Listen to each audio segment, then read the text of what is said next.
Liputan berita video menerusi Facebook Live harian Metro mendapat sambutan hangat daripada pembaca. Kami rangkumkan untuk anda 5 video di platform berkenaan yang paling banyak menerima jumlah tontonan. Kisah keprihatinan Tunku Mahkota Johor Tunku Ismail Sultan Ibrahim yang sanggup bertemu dengan pesakit jantung berlubang Muhammad Fikri Hakim Sikin alias Jaudin 15 tahun menarik perhatian pembaca di Facebook. Tunku Ismail mencemaduli melawat remaja itu di rumahnya di Muar Johor pada 21 April lalu dan disaksikan lebih 823,000 penonton. Kisah sayu Fikri yang teringin bertemu dengan Tunku Ismail juga pernah disiarkan di muka depan akhbar harian Metro pada Selasa 19 April 2016.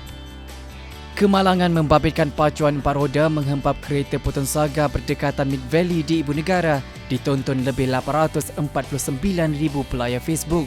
Dalam kejadian pada 22 Mac lalu itu, pemandu potong saga seorang wanita maut di lokasi kejadian selepas pacuan empat roda itu hilang kawalan. Video berkenaan disaksikan lebih 849,000 penonton. Kebakaran yang berlaku di Hospital Sultanah Aminah Johor Bahru pada 25 Oktober lalu cukup beruntun hati apabila 6 nyawa terkorban membabitkan pesakit yang dalam rawatan. Laporan yang dibuat menerusi Facebook Live semasa lawatan Sultan Johor Sultan Ibrahim Iskandar ditonton lebih 967,000 kali. Video itu ketiga video paling ramai ditonton di Facebook harian Metro. Nama adik Muhammad Arif Abdullah 12 tahun tiba-tiba sahaja meletup apabila watak buntad yang dilakonkannya dalam drama 7 Hari Mencintaiku menyentuh hati ramai pihak. Temu bual harian Metro dilakukan bersama adik Muhammad Arif yang kini semakin selesa dipanggil buntad dilakukan bersama kedua ibu bapanya di rumah mereka di Jitra, Kedah. Liputan langsung pada 13 Disember lalu itu telah ditonton lebih 1.2 juta kali. Dilabel sebagai Wedding of the Year, perkahwinan pasangan popular Shahzi Sam dan Shatila Melvin merekodkan jumlah tontonan paling ramai di Facebook juga melebihi 1.2 juta tontonan. Video menerusi Facebook Live harian Metro selepas majlis akad nikah menarik perhatian penonton apabila Sam rebah di pelamin tetapi ia sebenarnya gimik meraihkan hari kelahiran Shatila pada 8 Februari. Video berkenaan turut dikongsi lebih 16,000 kali.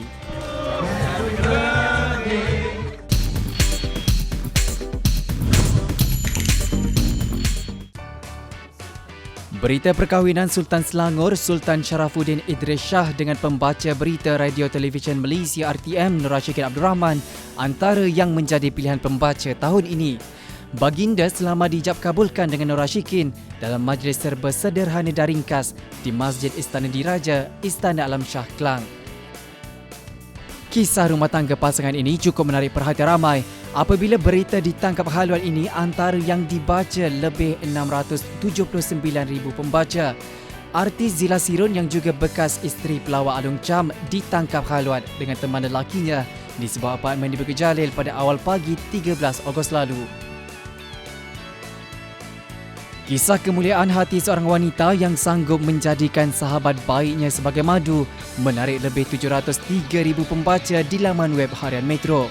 Ida Nirwana Marzuki merisik seterusnya meminang Norini Ahmad untuk dijadikan isteri kedua suaminya Nurul Hakim Muhammad Kusaini yang disifatkan sebagai pilihan terbaik buat mereka. Dengan jumlah pembaca di laman web harian Metro melebihi 739,000, kisah pembunuhan kejam adik Nur Amila Idrus Nosham 5 tahun merentap tangkai hati sesiapa saja yang membacanya. Dibunuh, dibuang dalam gaung. Berita yang kami siarkan pada 18 Ogos lalu selepas mayat kanak-kanak itu ditemui di dalam gaung di Kampung Kemensah, Ulu Klang selepas seminggu kehilangannya dilaporkan. Duka yang mencengkam. Tajuk berita yang paling ramai dibaca dengan lebih 1.1 juta pembaca. Berita ini mengenai seorang abang yang ditikam kekasih adik perempuannya di Kompleks Seri Iman, Kuala Terengganu. Muhammad Syukri Hussein yang juga kaki tangan Jabatan Pengangkutan Jalan JPJ dibunuh selepas dia membongkar status perkahwinan bakal adik iparnya itu. Berita ini disiarkan pada Ahad 16 Oktober dan kejadian berlaku pada 11 pagi hari yang sama. Di laman YouTube Metro TV, kami rangkumkan juga 5 video popular yang menjadi pilihan penonton sepanjang 2016. Tanggal 12 Januari 2016, pelakon popular Shahrizi Sam menamatkan teka-teki mengenai siapa pilihan hatinya selepas mengumumkan mengahwini pelakon Shatila Melvin. Harian Metro membuat laporan eksklusif pada 11 pagi sebelum pasangan itu membuat pengumuman rasmi perkahwinan mereka di sebuah hotel di Ibu Negara. Video berdurasi 11 minit 40 saat itu disaksikan lebih 268,000 penonton.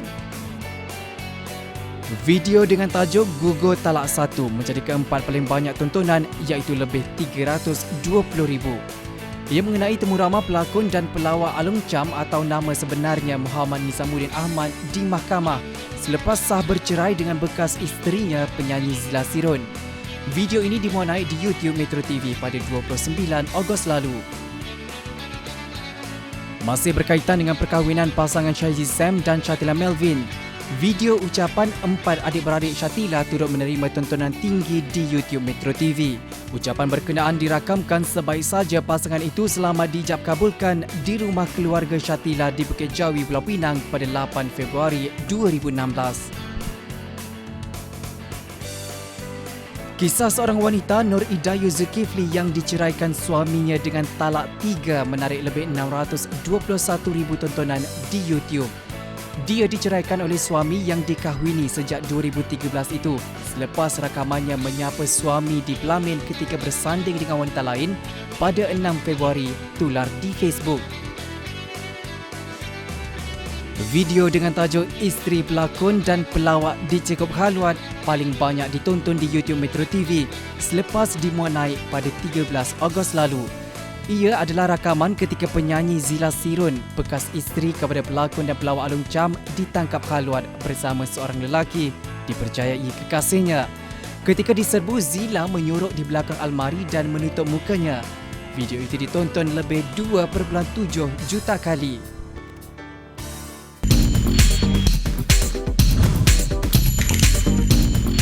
A'udzubillahi minasyaitonirrajim. Bismillah wassalatu wassalamu ala rasulillah wa mawala ba'du. Ini tahun 2016. Besok tuan-tuan kita akan masuk tahun 2017. Cuba kita flashback tengok apa yang berlaku pada tahun 2016. Macam-macam perkara berlaku dalam negara bahkan di luar negara. Dalam negara bencana, bas masuk gaung. Dalam negara, gejala sosial, dada-dada akhbar masih lagi ada orang buang anak merata-rata. Dalam negara, orang stres, terjun bangunan. Luar negara, isu-isu kemanusiaan. Tuan-tuan lihat bagaimana politik dunia sekarang ni. Bagaimana kaum muslimin sedang dizalimi di Syria. Bagaimana kawan-kawan dan sahabat-sahabat kita, orang mukmin tuan-tuan, orang muslim, Nabi kata seperti sebuah jasad, satu tubuh badan. Bila orang Melayu panggil cubit pe kanan, pe kiri terasa. Bila kita tengok media sosial, tengok bagaimana yang diperlakukan kepada kawan-kawan kita di Rohingya. Masya Allah, ini satu perkara yang sangat menyedihkan. Saya dan tuan-tuan tidak akan dapat tahan air mata bila melihat perkara ini. Kita di mana sekarang? Kita di Malaysia. Alhamdulillah, Allah berikan kita keamanan dan kita harus syukur dengan nikmat keamanan ini. Apapun berlaku dalam negara ni, apapun fahaman kita, pemikiran kita, perbezaan pandangan dan pendapat kita, keamanan ni adalah sebuah nikmat yang saya dan tuan-tuan harus jaga. Kalau tak nanti tuan-tuan kita menyesal. Itu sebab dalam surah Al-Baqarah Allah kata, wa idz qala Ibrahimu rabbij'al hadza baladan aminah warzuq ahlahu minas thamarati rizqan lakum.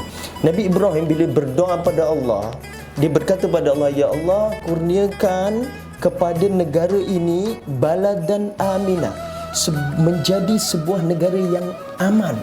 Tengok apa Ibrahim minta mula-mula tuan-tuan, jadikan negara ini sebuah negara yang aman. Lepas tu apa dia? Warzuq ahlahu, dan rezekikan kepada mereka minas samarati rizqan lakum, daripada buah-buahan dan rezeki yang lain hingga akhir ayat tu. Kita nak tunjuk apa? Allah nak tunjuk perkara pertama sebelum rezeki, sebelum ekonomi bagus, sebelum pendapatan bagus, sebelum kita cukup segala-galanya adalah menjaga keamanan. Ini diperlihatkan oleh Allah melalui doa Ibrahim di dalam Al-Quran. Jadi sebagai mensyukuri kita diberikan nikmat sebuah negara yang aman, saya dan tuan-tuan, terutama kaum muslimin, saya menyuruh supaya kita gunakan suasana dan environment yang aman ini untuk menjaga diri kita dan keluarga kita daripada api neraka. Ini zaman media sosial, tuan-tuan, puan-puan rahimakumullah. Kalau dalam satu flight ada 400 orang penumpang, kemudian berlaku perkara yang tak bagus dalam flight tu, kemudian flight tu mendarat, kemudian kalau zaman dulu mereka akan tunggu reporter datang baru berita boleh keluar. Tapi sekarang ke 400 orang dalam flight tu semuanya adalah wartawan dan medium menyampaikan berita. Lihat betapa dunia sekarang berhadapan dengan suatu perkara yang sangat pantas. Berita, isu, perkabaran yang sangat pantas, dan orang menyampaikan semahunya. Sama ada berita itu baik, imam berita itu tidak baik, disampaikan semahunya dan sesukanya. Hal ini suatu perkara yang kita harus berikan perhatian. Sebab seperti hadis tadi, siapa yang beriman dengan Allah dan hari akhir, dia hendaklah kata baik, kalau tak diam. Siapa beriman dengan Allah dan hari akhir, dia type keyboard ke kunci telefon dia perkara baik, kalau tak diam. Berita buruk terutamanya, fitnah terutamanya, semua berita yang sampai, kadang-kadang kita tak selidik dulu. Sedangkan dalam ayat yang lain Allah kata, in ja'akum fasiqun binaba'in fatabayyanu. Bila datang suatu berita itu, hendaklah engkau buat tabayyun, yakni penilaian. Pastikan dulu berita ini datang dari siapa, dia betul ataupun tak betul. Sebab kebanyakan perkara musibah yang berlaku atas muka bumi ini berasal daripada tangan-tangan manusia sendiri. Zaharul fasadu fil barri wal bahri bima kasabat aydin nas. Jadi saya menasihatkan agar penonton-penonton rahimakumullah sentiasa berjaga-jaga dengan setiap perkabaran dan berita yang kita peroleh daripada disebarkan secara sangat tidak bertanggungjawab dan sangat mudah begitu. Sebab masyarakat yang baik itu akan lahir daripada keluarga yang baik. Makanya Allah sebut dalam Al-Quran ayat yang lain, qu anfusakum wa ahlikum nara. Jaga diri kamu dan keluarga kamu daripada api neraka. Kadang kita sibuk jaga orang lain. Orang Melayu panggil jaga tepi kain orang. Padahal kita, isteri dan anak-anak kita kadang-kadang na'udzubillah, jangan sampai kita abaikan. Mereka ini yang Allah akan persoalkan pada kita. Nak jaga dari sudut apa ya? Jaga dari sudut 3 perkara ni. Untuk masyarakat yang bagus, untuk dunia akhirat kita yang bagus, 3 perkara ni. Apa dia? Akidah, ibadah dan akhlak. 3 komponen ini harus kita jaga. Pastikan kita dan keluarga kita adalah ahli tauhid, menjaga perkara-perkara tauhid, tidak melakukan perkara-perkara yang boleh membatalkan keimanan, iaitu syirik. Kemudian apa dia? Ibadah, pastikan daripada kesan dan tauhid keimanan yang benar, kita dan keluarga kita melaksanakan ibadah sesuai sunnah Nabi SAW. Kemudian kita melaksanakan apa? Akhlak yang baik. Tuan-tuan, 3 komponen inilah Islam. Kalau tuan-tuan lihat dalam Islam, 3 komponen ini kita pelihara, kita jaga. Bagaimana panduannya? Apa caranya kita nak jaga? Caranya adalah mengembalikan elemen berkenaan akidah, ibadah dan akhlak ini dengan cara siapa? Dengan cara hidup Nabi sallallahu alaihi wasallam. Saya dan tuan-tuan orang Islam, kita ada lifestyle kita sendiri. Apa lifestyle kita? Lifestyle kita adalah cara hidup Nabi SAW, ataupun dipanggil sunnah, iaitu perjalanan hidup Nabi SAW. Kita ada sunnah. Jadi sunnah lifestyle, cara hidup kita. Cara hidup kaum muslimin adalah mengikut cara hidup Nabi sallallahu alaihi wasallam. Jadi itu harus kita terapkan pada diri kita dan keluarga kita. Insya-Allah kita akan membentuk masyarakat yang baik. Saya berpesan kepada penonton-penonton rahimakumullah, tahun 2017 nanti kita letak azam dalam diri kita. Apa dia? Kembali kepada Allah dengan menjaga akidah, ibadah dan akhlak kita, memperbaikinya dan kemudian menerapkan cara hidup Nabi sallallahu alaihi wasallam sebagai sebuah way of life pada tahun 2017 besok dan akan datang ni, insya-Allah. Semoga tahun hadapan akan menjadikan kita lebih baik daripada tahun sebelumnya. Insya-Allah kita berdoa kepada Allah agar Allah bimbing kita untuk menjadi hamba-Nya yang beriman. Barakallahu fiikum.